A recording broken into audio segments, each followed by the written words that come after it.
Personally, I think this class will be a waste of your, and what is infinitely worse. Did Nash really see imaginary people exactly like in the movie? Did the Wheeler Laboratory at MIT, where Nash worked, actually exist? And did John Nash's acceptance speech for his Nobel Prize match the emotional one depicted in the film? Today, we're separating fact from fiction in the acclaimed biopic, A Beautiful Mind. We'll be answering all these burning questions and more. So, was the movie's depiction accurate, or did it veer too far from reality? Let's find out. John Nash had a real attitude on him throughout the movie.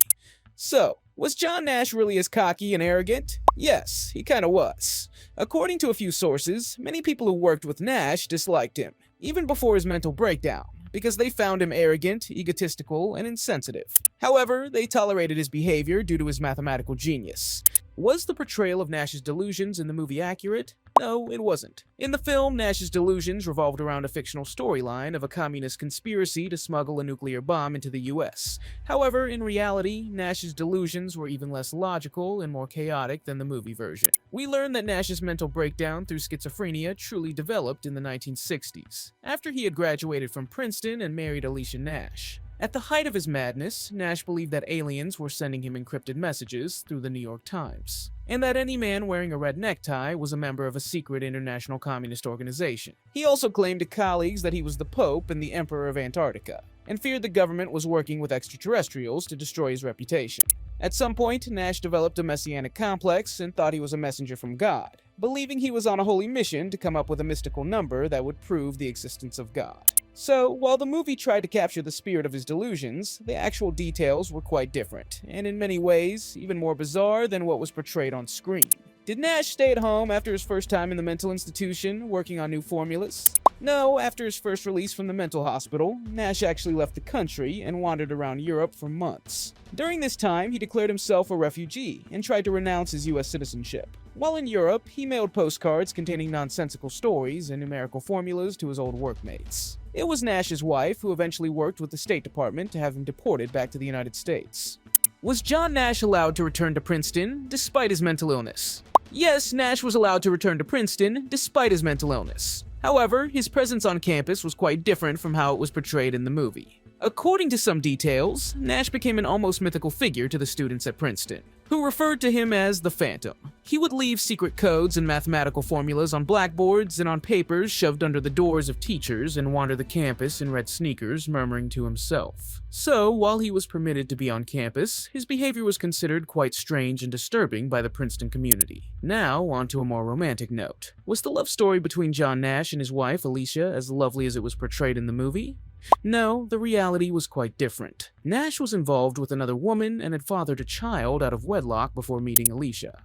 Their relationship began while Alicia was a student. While they did marry and have a son together, Nash's illness drove them apart. Unlike in the movie, Nash deeply resented Alicia for having him involuntarily committed. After his release, he withdrew from her emotionally and sexually. After 3 years of enduring his mania, Alicia divorced Nash in 1962 and began a new relationship with another man.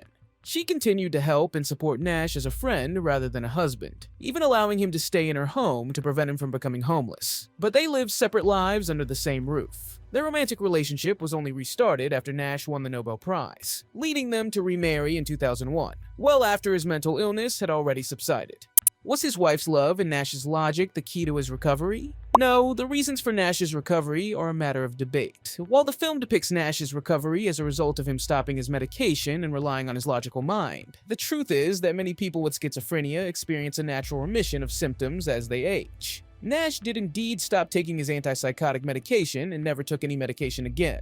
But it does not attribute his recovery solely to his logical mind or his wife's love and support. Was someone from the Nobel Prize Committee sent to confirm if Nash was stable enough to receive the prize? Yes, Jürgen Weibel, an economics professor, was sent by the Nobel Prize Committee to meet with Nash and assess whether he was stable enough to be awarded the prize. The moment when Nash initially resisted going into the Princeton faculty lounge, as depicted in the movie, did happen in real life. Wable thought Nash should get the prize because Nash hesitated, showing he felt unsure and needed to be recognized with the Nobel Prize to fix that. Was there a moment when the Princeton faculty honored Nash by placing their pens on his table? No, and to put it simply, it is stated that no such ceremony has ever existed at Princeton. Did John Nash's acceptance speech for his Nobel Prize match the one depicted in the movie? No, in fact, his biographer says he wasn't allowed to speak at the real Nobel ceremony because the committee thought he was too unstable.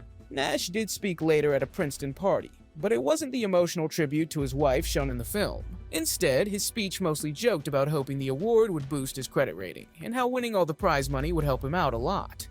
Did Nash see imaginary people exactly like in the movie? No, the movie's portrayal of Nash seeing and conversing with lifelike people is an exaggeration and not what most individuals with schizophrenia experience. According to psychiatric experts, individuals with schizophrenia who experience visual hallucinations tend to see figures in distorted or cartoonish forms, rather than the realistic depictions shown in the movie. Did Nash start taking medication again in 1994, as suggested in the movie? No, according to Sylvia Nazar's biography of Nash, he actually stopped taking medication in 1970, and never took any psychiatric drugs again after that. The movie included a scene in 1994 where Nash says, "I take the newer medications," but this was a creative liberty taken by the filmmakers. The director, Ron Howard, has acknowledged that this decision was made to avoid the movie being misinterpreted as suggesting that people with schizophrenia should never take medication.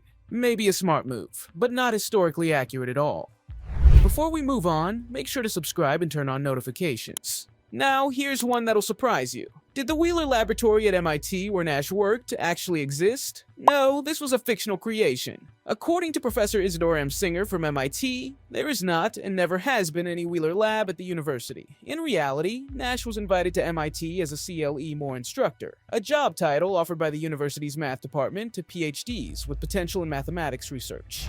Now there's something the movie didn't address properly. It was John's sexuality. So, did John Nash have homosexual experiences or feelings not shown in the movie? Well, it's complicated. John Nash and his biographer, Sylvia Nazar, assert that he was not gay. However, Nazar's book does point to some homosexual encounters or inclinations on Nash's part. Specifically, Nazar wrote that Nash attempted to make a pass at a male friend by climbing into his bed when he was sleeping. She also stated that Nash might have felt something very close to love with a fellow mathematician, John Milner. And in addition to that, the book mentions that Nash kissed another friend named Donald Newman on the mouth, even though Newman did not reciprocate. And at last, Nazar's biography refers to another experience of mutual attraction Nash had with a man. So, the book does suggest he may have had homosexual leanings or encounters. Did John Nash assist in stopping any Soviet plots while working as a cryptographer, as shown in the movie? No, the storyline about Nash using his mathematical skills to decipher Soviet codes and foil a communist conspiracy to smuggle a nuclear bomb into the US was completely fabricated. While the real Nash did indulge in work related to national defense and security, he was not directly attached to the Pentagon as depicted. Instead, he served as a consultant for the RAND Corporation, a non-profit think tank that conducts research for the US government on national security matters. And the final question, does the movie accurately represent all of Nash's revolutionary mathematical work? No.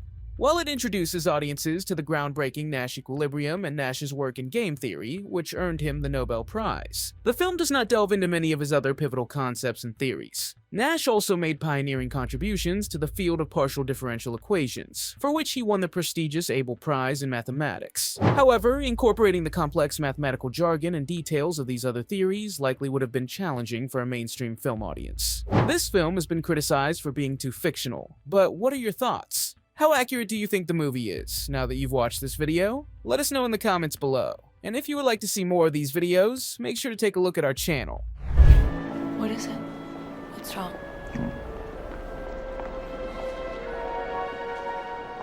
Nothing. Nothing at all.